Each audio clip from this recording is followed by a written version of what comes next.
जन्म 2 अक्टूबर 1869, पोरबंदर, काठियावाड़ एजेंसी, अब गुजरात। स्वर्गवास 30 जनवरी 1948, दिल्ली नारा। अंग्रेजों भारत छोड़ो। कार्य उपलब्धियां। स्वतंत्रता आंदोलन में सबसे महत्वपूर्ण भूमिका निभाई। महात्मा गांधी के नाम से मशहूर मोहनदास करमचंद गांधी भारतीय स्वतंत्रता आंदोलन के एक प्रमुख राजनीतिक नेता थे। सत्याग्रह और अहिंसा के सिद्धांतों पर चलकर उन्होंने भारत को आजादी दिलाने में महत्वपूर्ण भूमिका निभाई। उनके इन सिद्धांतों ने पूरी दुनिया में लोगों को नागरिक अधिकारों एवं स्वतंत्रता आंदोलन के लिए प्रेरित किया। उन्हें भारत का राष्ट्रपिता भी कहा जाता है। सुभाष चंद्र बोस ने वर्ष 1944 में रंगून रेडियो से गांधी जी के नाम जारी प्रसारण में उन्हें राष्ट्रपिता कहकर संबोधित किया था। महात्मा गांधी समूच मानव जाति के लिए मिसाल हैं। उन्होंने हर परिस्थिति में अहिंसा और सत्य का पालन किया और लोगों से भी इनका पालन करने के लिए कहा। उन्होंने अपना जीवन सदाचार में गुजारा। वह सदैव परंपरागत भारतीय पोशाक धोती व सूट से बनी शाल पहनते थे। सदैव शाकाहारी भोजन खाने वाले इस महापुरुष ने आत्मशुद्धि के लिए कई बार लंबे उपवास भी रखे।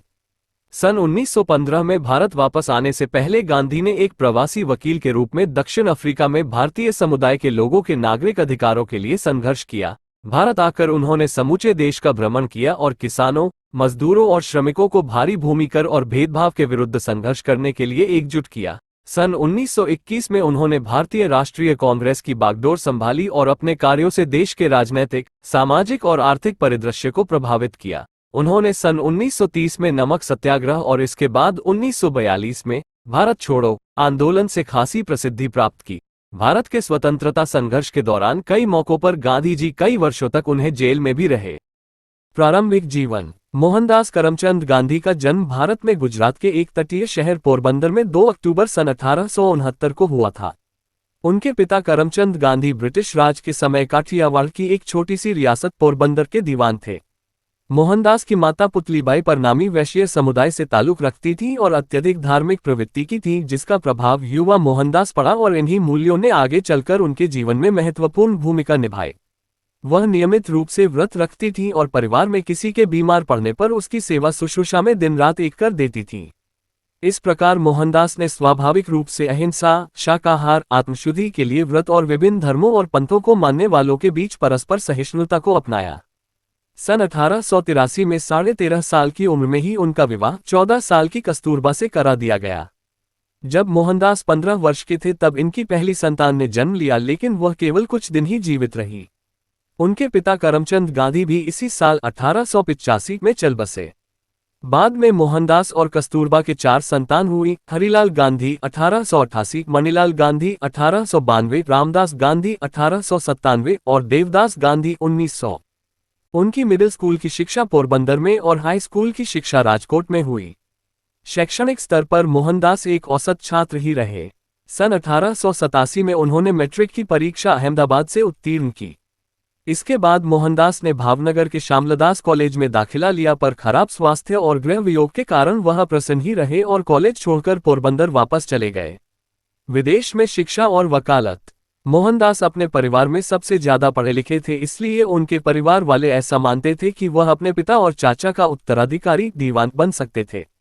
उनके एक परिवारक मित्र मावजी दवे ने ऐसी सलाह दी कि एक बार मोहनदास लंदन से बैरिस्टर बन जाए तो उनको आसानी से दीवान की पदवी मिल सकती थी।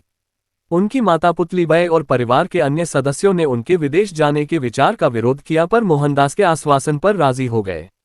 वर्ष 1888 में मोहनदास यूनिवर्सिटी कॉलेज लंदन में कानून की पढ़ाई करने और बैरिस्टर बनने के लिए इंग्लैंड चले गए। विदेश में शिक्षा और वकालत। मोहनदास अपने परिवार में सबसे ज्यादा पढ़े लिखे थे, इसलिए उनके परिवार वाले ऐसा मानते थे कि वह अपने पिता और चाचा का उत्तराधिकारी दीवान बन सकते थे।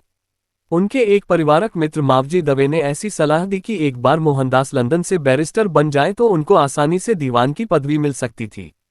उनकी माता पुतलीबाई और परिवार के अन्य सदस्यों ने उनके विदेश जाने के विचार का विरोध किया, पर मोहनदास के आश्वासन पर राजी हो गए। वर्ष 1888 में मोहनदास यूनिवर्सिटी कॉलेज लंदन में कानून की पढ़ाई करने और बैरिस्टर बनने के लिए इंग्लैंड चले गए। अपने मां को दिए गए वचन के अनुसार ही उन्होंने लंदन में अपना वक्त गुजारा। वहां उन्हें शाकाहारी खाने से संबंधित बहुत कठिनाई हुई और शुरुआती दिनों में कई बार भूखे ही रहना पड़ता था। धीरे धीरे उन्होंने शाकाहारी भोजन वाले रेस्टोरेंट्स के बारे में पता लगा लिया। इसके बाद उन्होंने वेजिटेरियन सोसाइटी की सदस्यता भी ग्रहण कर ली। इस सोसाइटी के कुछ सदस्य थियोसोफिकल सोसाइटी के सदस्य भी थे और उन्होंने मोहनदास को गीता पढ़ने का सुझाव दिया। जून 1891 में गांधी भारत लौट गए और वहां जाकर उन्हें अपनी मां के मौत के बारे में पता चला। उन्होंने बॉम्बे में वकालत की शुरुआत की पर उन्हें कोई खास सफलता नहीं मिली। इसके बाद वो राजकोट चले गए जहां उन्होंने जरूरतमंदों के लिए मुकदमे की अर्जियां लिखने का कार्य शुरू कर दिया, परंतु कुछ समय बाद उन्हें ये काम भी छोड़ना पड़ा। आखिरकार सन 1893 में एक भारतीय फर्म से नेटल, दक्षिण अफ्रीका में 1 वर्ष के करार पर वकालत का कार्य स्वीकार कर लिया। गांधी जी दक्षिण अफ्रीका में 1893-1914। गांधी 24 साल की उम्र में दक्षिण अफ्रीका पहुंचे। वह प्रिटोरिया स्थित कुछ भारतीय व्यापारियों के न्यायिक सलाहकार के तौर पर वहां गए थे। उन्होंने अपने जीवन के 21 साल दक्षिण अफ्रीका में बिताए जहां उनके राजनैतिक विचार और नेतृत्व कौशल का विकास हुआ। दक्षिण अफ्रीका में उनको गंभीर नस्ली भेदभाव का सामना करना पड़ा। एक बार ट्रेन में प्रथम श्रेणी कोच की वैध टिकट होने के बाद तीसरी श्रेणी के डिब्बे में जाने से इनकार करने के कारण उन्हें ट्रेन से बाहर फेंक दिया गया। ये सारी घटनाएं उनके के जीवन में महत्वपूर्ण मोड़ बन गईं और मौजूदा सामाजिक और राजनीतिक अन्याय के प्रति जागरूकता का कारण बनी। दक्षिण अफ्रीका में भारतीयों पर हो रहे अन्याय को देखते हुए उनके मन में ब्रिटिश साम्राज्य के अंतर्गत भारतीयों के सम्मान तथा स्वयं अपनी पहचान से संबंधित प्रश्न उठने लगे। दक्षिण अफ्रीका में गांधी जी ने भारतीयों को अपने राजनैतिक और सामाजिक अधिकारों के लिए संघर्ष करने के लिए प्रेरित किया। उन्होंने भारतीयों की नागरिकता संबंधित मुद्दे को भी दक्षिण अफ्रीकी सरकार के सामने उठाया और सन 1906 के ज़ुलू युद्ध में भारतीयों को भर्ती करने के लिए ब्रिटिश अधिकारियों को सक्रिय रूप से प्रेरित किया। गांधी के अनुसार अपनी नागरिकता के दावों को कानूनी जामा पहनाने के लिए भारतीयों को ब्रिटिश युद्ध प्रयासों में सहयोग देना चाहिए।